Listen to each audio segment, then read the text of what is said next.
जी नाज़रीन, मां हिन वक़्तु मौजूदु आहियां जामिया मदरसा अब्दुल्ला बिन मसूद में, जिते PS 38 ऐं PS 39 जे JUI जे उम्मीदवारनि GDA जे अॻुवाणनि जे हथ में हथु खयो आहे। अचो त हथु खणण वारनि उम्मीदवारनि ऐं बीहंदड़ उम्मीदवारनि खां पुछूं था त वधीक उन बारे में छा था चवनि। असीं अञा शुक्रगुज़ार आहियूं त मथे लेवल ते जेका फ़ैसिला कया विया त पाण में इतिहाद ऐं सीट एडजस्टमेंट कई वेंदी, उन में ग्रैंड डेमोक्रेटिक अलाइंस ऐं जमीयत उलमा इस्लाम सॼी सिंध में बहितरीनु फ़ैसिला कया। ऐं उन में असां वटि जेको हिते असांजे ज़िले में बेनज़ीराबाद ज़िले में NA 208 ते ऐं PS 38 ऐं 39 ते जमीयत उलमा इस्लाम जा असांजा मोतबर दोस्त बीठा आहिनि, उन्हनि वटि जो आया आहियूं। उन्हनि असांजी हिमायत कई आहे, असीं संदनि शुक्रगुज़ार आहियूं। इनशाला असां हम मक़सदु आहियूं, उन जे करे गॾियल मक़सद लाइ, माण्हुनि जी भलाई लाइ ऐं माण्हुनि जे तहफ़ुज़ लाइ भरपूर कमु कंदा रहंदासीं ऐं इलाइक़े जी तरक़ी इनशाला बहितर आणींदासीं जेकॾहिं मौक़ो मिलियो।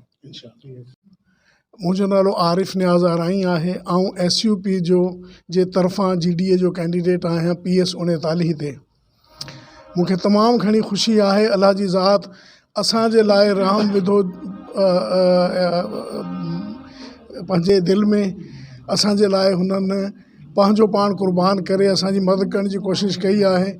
अल्लाह ताला दुआउनि सां इंशाअल्लाह ताला असीं कामयाबु थींदासीं। महिरबानी। मां PS 38 जो उम्मीदवार हुयुसि ऐं असांखे जमात जमीयत उलमा इस्लाम हुकुम कयो आहे त साईं ज़ैन शाह जे हक़ में तव्हां दस्तबरदार थियो। अल्हम्दुलिल्लाह असां हिकु थी विया आहियूं। 2018 जी इलेक्शन में बि असां पंहिंजे ॻोठ जी सोनो ख़ान चैने जी पोलिंग खटीसीं, किताब ऐं कार खटी इनशाला। हिन वक़्त में असां उन खां वधीक महिनत कंदासीं ऐं असां पंहिंजी UC मां इनशाला ताला पीपल्स पार्टी खे क्लीनशिप कंदासीं ऐं साईं खे इनशाला तारे जी निशान ते खटाईंदासीं इनशाला। बिस्मिल्लाहिर्रहमानिर्रहीम। अहमदु व नसल्ली अला रसूलिल करीम। जीअं त असां पहिरियां साईं मोहतरम ज़ैन शाह साहिब जा शुक्रगुज़ार आहियूं। ॿियो असांजो भाउ जेको इत्तादी आहे, मुंहिंजे मुक़ाबले में PS 39 तक जेको काज़ीमंद आहे, उन जे हक़ में मां विथड्रा कयां थो, हथु खणां थो। जमायत जे अलामा राशिद महमूद सुमरे साहिब जे चवण मुताबिक़ असांजो वर्क भाऊ जे लाइ हूंदी ऐं जिते बि आवाज़ मीडिया जे ज़रिए वञे थो त अॼु ॿुधायूं था असां साईं भाऊ नियाज़ साहिबु हिकु थी चुका आहियूं ऐं असांजो इत्तेहाद अलायंस जेको मथां खां थी आयो आहे उहो फाइनली उहो हूंदो। असां जमात खां पंहिंजी टिकट बि न वरिती आहे भाऊ वारनि जे करे। असां पंहिंजो फारम बि जमा नथा करायूं पंहिंजे जमात जे नाले सां, ताकी असांजो न नालो अचे न असांजो इहो निशान अचे। ऐं असां इंशाअल्लाहुल अज़ीम जेको वचन ऐं वाइदो क़ाइदीन कयो आहे उहो निभाईंदासूं। इंशाअल्लाह ताला फ़तह हक़ जी थींदी, हिन ग़रीबनि मिसकीननि जी थींदी, जिन बग़ैर कुर्सी ऐं उहिदनि जे हिन क़ौम जी ख़िदमत कई। ऐं इंशाअल्लाह ताला जॾहिं असांजा नुमाइंदा चूंडिजी आया त 100 गुना हिन क़ौम जी वधीक ख़िदमत कंदासूं। इंशाअल्लाह ताला हर ज़ालिम सां बग़ावत, हर मज़लूम सां हिमायत हूंदी, चाहे केर बि हुजे। उनजी मदद में साईं ज़ैन शाह असां जमीयत उलमा इस्लाम इकट्ठे हूंदासूं। असांजो साथ हिन सां हूंदो इंशाअल्लाहुल अज़ीम। बिस्मिल्लाहिर्रहमानिर्रहीम।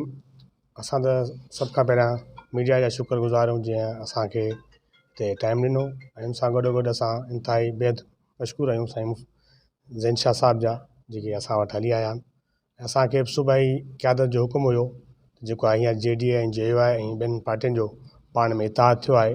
उन हवाले सां असां JDA जे हिमायत में JUI जा उम्मीदवार हुआसीं। PS 38 ते मां उम्मीदवार हुउमि, फारम भरायो, पर असांजी सूबाई क़यादत जे हुकुम ते असां दस्तबरदार थियूं था, इन जे हक़ में हथु खणूं था।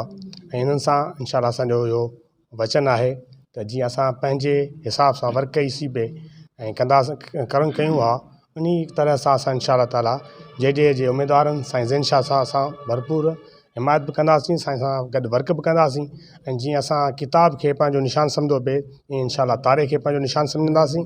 ऐं जीअं अॻु में असां जेको आहे बहितरीनु ख़िदमत कई आहे असांजी JUI बल्कि JDA साईं ज़ैन शाह जी ख़िदमतूं आवाम जे अॻियां आहिनि, लिखियलु छुपियल न आहिनि। हता की हू इक़्तिदार में हुया, हू MPA हुया, MNA हुआ, ऐं अहिड़े ॿोॾ जे हवाले सां अहिड़ा सान्या थिया, अहिड़ा वाक़िया थिया, उते को बि नुमाइंदो नज़र न आयो। उन वक़्तु जेकॾहिं नज़र आया पे साईं ज़ैन शाह ऐं जमियत उलमा इस्लाम जेका आहे ॿोॾ मुतासिरीन जे हवाले सां ऐं ॿियो बि जेके कमकार हुया, जेके बि हुया, के एहतिजाज हुया, या अलमाननि जो जलबाननि जो एहतिजाज हुयो, या काज़ीमंद में जेको धरणो हुयो, उते बि जेकॾहिं तव्हांखे नज़र आई त GDA ऐं JUI नज़र आई ऐं उन्हनि जेको आहे भरपूर आवाम जो आवाज़ु उथारियो। ऐं इंशाअल्लाह ताला ईवाननि में वञी करे आवाम जे लाइ भरपूर आवाज़ु उथारींदासीं ऐं आवाम जे लाइ बहितरीन कमु कंदासीं इंशाअल्लाह।